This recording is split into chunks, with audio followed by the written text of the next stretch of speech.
દિલ્હીની ચૂંટણીની અંદર અત્યારે કોંગ્રેસ, આપ અને બીજેપી ખેદાન મેદાન કરવા નીકળી પડ્યા છે. કોઈ કહે છે પાણી અને વીજળી મફત આપીશું, કોઈ કહે છે વિદ્યાર્થીઓને બસમાં જવા આવવાનું મફત આપીશું, કોઈ કહે છે કે અમે સ્ત્રીઓને 1000 આપીશું, તો બીજો 1500, તો ત્રીજો 2500 રૂપિયા. ગેસના ચૂલા મફત, જમવાની લારીઓ અમે ખોલીશું, બધું મફત મફત મફત. And that is a revdi in a political language. કોણ જાણે આપણે જ ગુનેગાર છીએ. હું નેતાઓને કે પાર્ટીને ગુનેગાર નથી ગણતો, આપણે.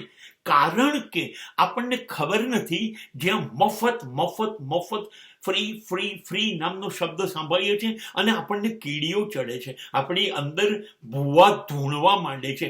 ક્યારે મફત, શું મળશે, કેટલું મળશે, દોડીએ છે ગાંડાની માફક. અરે આપણી કોઈ હેસિયત છે કે નહીં? તમારી શો ઓકાત, તમે અમને મફત આપો. અમારી હેસિયત છે, અમારી તાકાત છે, અમે અમારી મહેનતથી કમાઈને લઈશું. અમે ભિખારી છીએ કે અમને પાણી મફત, અમે વીજળી મફત, અમને બસ ભાડું નહીં, અમે ખાવા લારીઓ ઉપર આવીશું.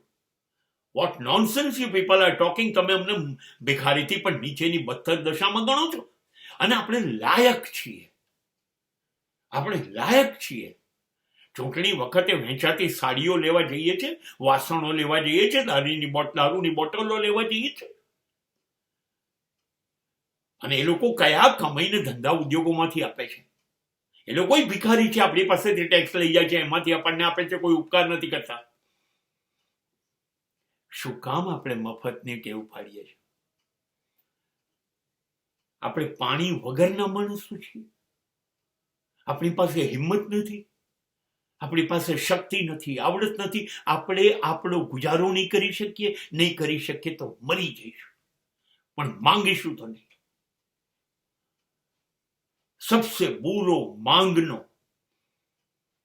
મરી જવું પણ હું માંગીશ નહીં.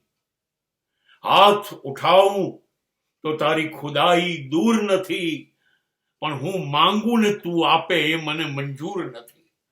આ છે ટેમ્પરામેન્ટ ભારતના સંતોનું. ઈશ્વરને કહી દીધું કે હું આમ કરું ને તું આપે, વાત મંજૂર નથી. જા, આપવું હોય તો આપ, મફત તો જોઈતું જ નથી. મારું અપમાન છે આ, મારી શક્તિઓનું અપમાન છે, મારા અસ્તિત્વનું, મારા વ્યક્તિત્વનું અપમાન છે. મારે નથી જોઈતું.